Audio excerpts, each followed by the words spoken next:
Село Дизгинжа Камрадского района насчитывает более 5000 жителей. В центре села компактно расположены примария, дом культуры, лицей, детский сад, центр здоровья, православный храм и парк. Казалось бы, обычное благополучное село. Однако масса проблем, порой нерешаемых, становятся преградой для развития села и полноценной жизнедеятельности. Хорошего в Дизгинже, конечно, маловато.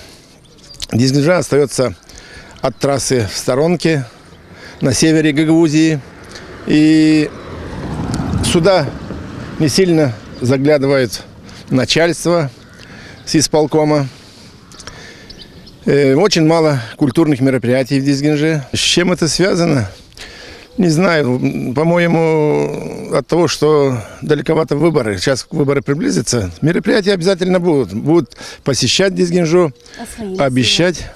Своими силами у нас, как не подойдешь ни к примарю, ни к директору лицея, то у нас нет денег. При том, что работа примарии села ведется, результаты довольно скромные. Вот в чем видит причины такой ситуации примар села Степан Банков. Лично я так думаю, что все это началось несколько ранее, вот еще с момента существования колхоза, да. Вот или последнее время существования колхоза и период или начало программы ПОМИНТ, да. Вот тут руководство и хозяйства тогдашнего, и, так сказать, местная власть вот тогда должны были думать о сохранении тех всех, так сказать, социальных объектов, инфраструктуры села, с тем, чтобы не дать развалить.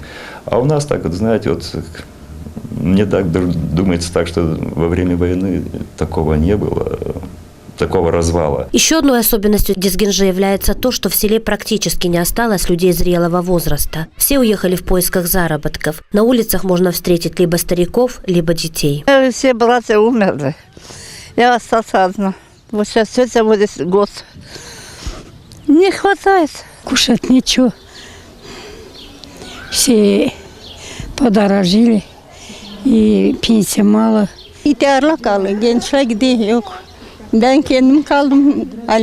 Старые остались, молодые уехали.